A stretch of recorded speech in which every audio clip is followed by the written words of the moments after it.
శ్రీమాత్రే నమః. అమ్మా నిలయానికి స్వాగతం అండి. అమ్మని చూద్దాం ఒకసారి.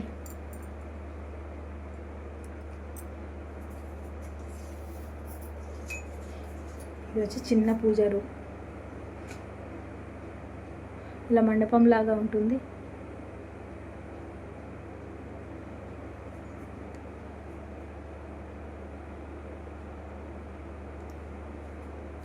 ఈ మండపానికి నేను ఏదో గోల్డ్ కలర్ లాగా షీట్ పెట్టుకున్నాను, గోల్డ్ కలర్ లుక్ వస్తుందని. అంటే ఈ రూమ్లో కొద్దిగా లైటింగ్ కొంచెం తక్కువ ఉంటుంది, అందుకని చిన్న డెకరేషన్ లైట్స్ ఉంటుంది కదా, అవి ఇట్లా అరేంజ్ చేసుకున్నాను. ఇక్కడ మనకి ఎల్లమ్మ కళ్యాణం అప్పుడు ఈరగోలలు, మండపానికి ఇది అటొకటి ఇటొకటి అలంకరించుకున్నాను.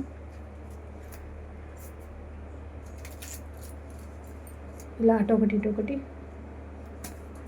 అంటే చిన్న రూమ్ అయినా ఇంకా కళగా వచ్చేటట్టు అలంకరించుకున్నాను. ఇది అప్పటికప్పుడు మారుస్తూ ఉంటాను, ఎప్పుడైనా నాకు వేరే మార్చాలనిపించినప్పుడు మారుస్తూ ఉంటాను. అంటే ఇక్కడ దీనికి నేను వేప కొమ్మలు వేసుకోవడము, మామిడి తోరణాలు వేసుకోవడము అలా చేస్తుంటాను. ఇప్పుడు ఇవి అయితే ప్లాస్టిక్ మీద వేసాను, పండగలప్పుడు అయితే వేప తోరణాలు అవి. ఇది హ్యాంగింగ్ దీపం అండి. హ్యాంగింగ్ దీపం ఇక్కడ మనకి ఏమీ రాలేదు, అందుకని నేను చిన్న తాడులాగా కట్టి ఇలా పెట్టుకున్నాను. ఎప్పుడైనా శుక్రవారం మంగళవారాలు వెలిగించుకుంటాను. అంటే అమ్మకి శారీ కడతాను కదా, అక్కడ ఏదైనా నూనె ఆయిల్ పడుతుందేమని కొద్దిగా ఎప్పుడైనా శుక్రవారం మంగళవారం పండగ టైంలోనే నేను పెట్టుకుంటాను. అమ్మ చూడండి ఎలా ఉందో.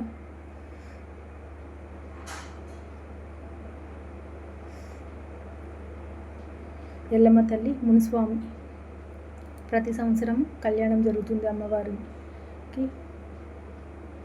ఎక్కువ అయితే ఫొటోస్ లేవండి, శివపార్వతులది, ఎల్లమ్మ తల్లిది, లక్ష్మీదేవిది. ఇక్కడ సత్యనారాయణ స్వామి గృహప్రవేశం అప్పుడు సత్యనారాయణ స్వామిది ఫోటో తీసుకున్నాను. కింద పంచముఖ హనుమంతుడి ఫోటో ఉంటుంది. అంతే అండి, ఇంకెక్కువ ఉండదు. ఇక్కడ పిల్లల చదువుల కోసం నేను అయితే దక్షిణమూర్తి తీసుకున్నాను, అంతే. ఎక్కువ హడావిడిగా ఏమి ఉండదు, చిన్న పూజరం కాబట్టి దానికి తగ్గట్టే ఎక్కువ అయితే ఫొటోస్ తీసుకోలేదు. ఇలా ఉంటుంది, ఒక షెల్ఫ్ లాగా ఉంటుందండి అక్కడే గట్టులాగా. వీరిద్దరికీ సరిపోతుంది ఆ ప్లేస్లో, అలా ఉంటుంది పూజరం.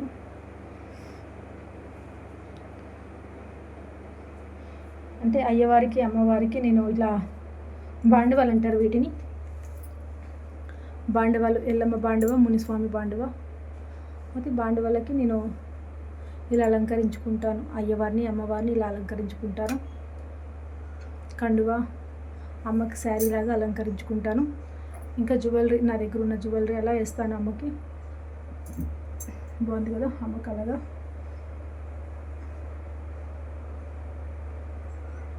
ఈ శారీస్ కూడా అమ్మకి వడిబియ్యం పోసేటప్పుడు ఇస్తారనమాట. అంటే ఏదైనా కోరిక కోరుకొని నెరవేరిన తర్వాత అమ్మకి వడిబియ్యం పోసుకుంటారు మన ఇంటి దగ్గర వచ్చి. ఇంకా తెలిసిన వాళ్ళే, చాలామంది తెలిసిన వాళ్ళే పోస్తారు. ఏదైనా కోరిక నెరవేరిన తర్వాత అయ్యవారికి కండువ, పూలమాల, వాళ్ళ స్తోమత తగ్గట్టు శారీ తీసుకొచ్చి ఇస్తారు. పూలు, పళ్ళు, గాజులు, స్వీటు, ఇవి ముఖ్యం. పసుపు బియ్యం, అమ్మకి వడి బియ్యం పోసుకుంటారు. ఇది కూడా అమ్మకి వడి బియ్యానికి వచ్చిన శారీ అనమాట.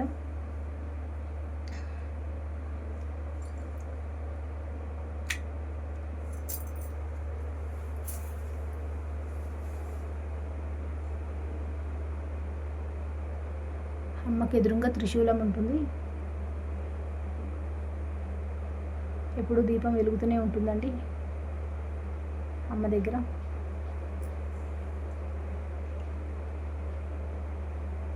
అలా అలంకరిస్తాను నేను అమ్మని. ఇంకా శారీకి తగ్గట్టు అలంకరిస్తాను, జ్యువెలరీ మారుస్తూ ఉంటాను. అందరికీ ఎంతో ఇష్టమైన అమ్మ. ఏదైనా కోరికంగానే అయిపోగానే వచ్చి వడిబియ్యం సమర్పించుకొని వెళ్ళిపోతారు. ఆ చీరలు నేను తర్వాత అలంకరిస్తుంటాను అనమాట. ఇప్పుడు కూడా మళ్ళీ వడిబియ్యం వచ్చాయి. అందుకే ఈరోజు అంత నిండుగా పూలు వేసుకొని ఉందమ్మా. ఇట్లా వడిబియ్యం ఇస్తారనమాట. ఇది కూడా జాబ్ గురించి మొక్కుకున్నారు. శారీ ఇంకా వాళ్ళకి తగ్గట్టు శారీస్ పంపిస్తారు. ఇది ఒక శారీ వడిబియ్యానికి వచ్చింది. ఇది చూపిస్తాను అమ్మకి ఏమేమి శారీస్ వచ్చాయో ఇందులోనే. ఇప్పుడు ఈరోజు వడిబియ్యానికి వచ్చిన గ్రీన్ కలర్ శారీ.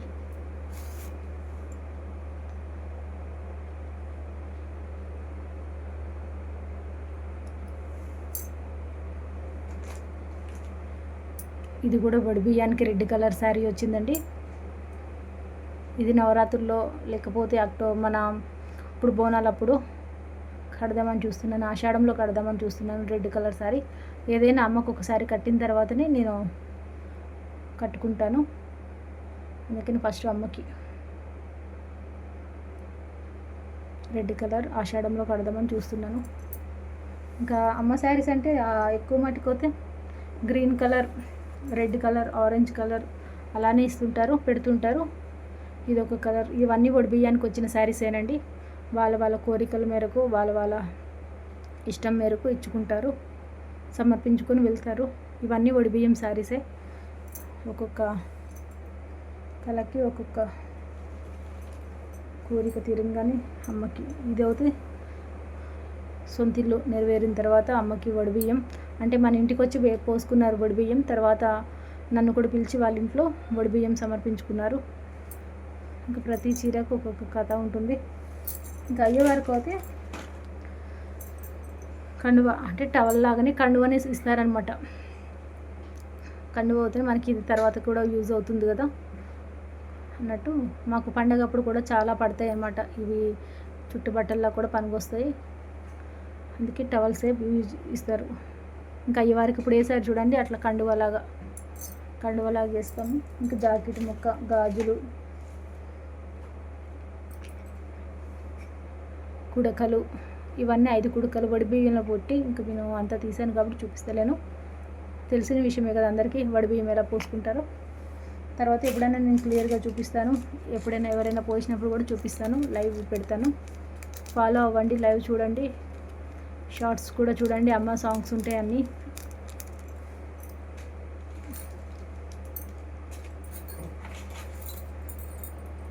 అమ్మా నిలయం ఛానల్ పేరు, సబ్స్క్రైబ్ చేసుకోండి. గాజులు అలా ఇస్తుంటారు అమ్మకి. నేను మాలగా వేస్తుంటాను. అమ్మ తర్వాత నేను ధరిస్తాను అవన్నీ.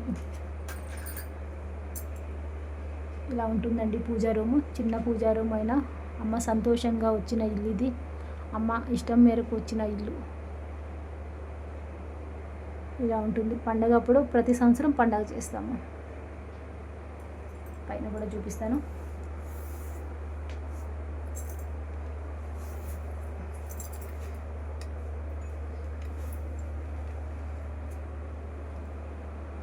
ఇక్కడ చూస్తారా, చూపిస్తాను దగ్గరగా. ఇక్కడ అమ్మవారి పాదాలు ఉంటాయి. కొబ్బరికాయ అది కొట్టుకొని వెళ్ళారనమాట. వచ్చి బియ్యం పోసుకొని కొబ్బరికాయ సమర్పించుకొని వెళ్ళారు.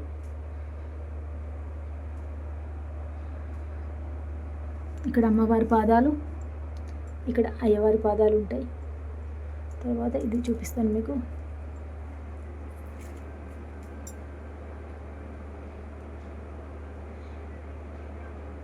బండారి బుట్ట. అమ్మకి గవ్వాలంటే చాలా ఇష్టం కదా, గవ్వల దొరసాని.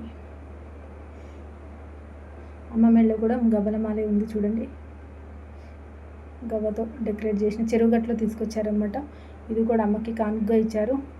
దీంట్లో నేను బండారు పసుపు వేశాను, నిమ్మకాయ.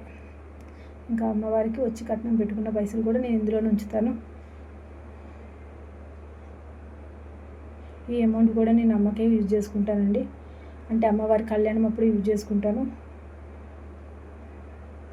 ఇలా ఉంచేస్తాను. చాలా పచ్చ స్మెల్ వాసన వస్తుంది మంచిగా. పసుపు పట్టించిన పసుపు కదా. అలా ఉంటుంది బండారు బుట్ట.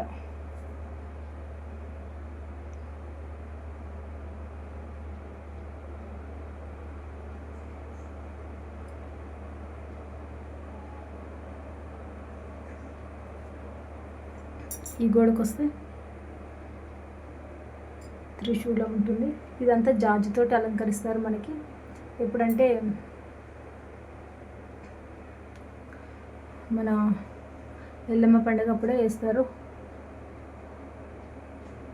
ఇక్కడ శివ పార్వతులు ఉంటారు. ఇది నేను ఆన్లైన్లోనే తీసుకున్నానండి పిక్.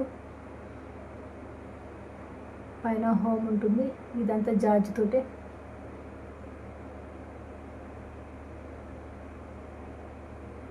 ఇది కూడా జాజితోటి అమ్మవారిని ఇలా గీస్తారు. పండగప్పుడే గీస్తారు. ప్రతి సంవత్సరం ఒక్కొక్కటి మారుస్తూ ఉంటారు. ఈసారి అలంకరణ ఇలా ఉంది అమ్మది. ఎలా ఉందో చెప్పండి అమ్మ.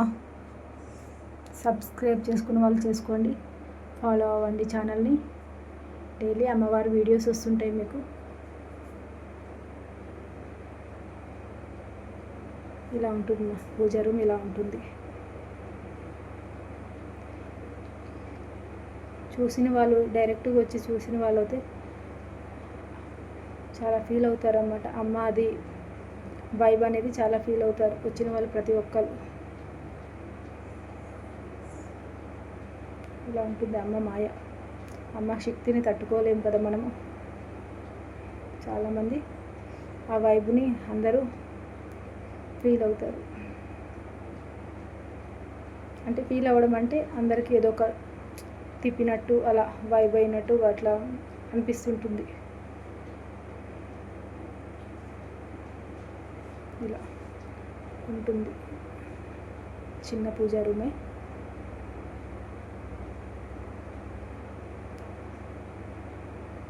సబ్స్క్రైబ్ చేసుకోండి ఛానల్ని. థ్యాంక్ యూ అండి ఇంతసేపు వీడియో చూసినందుకు. శ్రీమాత్రే నమః. జై ఎల్లమ్మ తల్లి.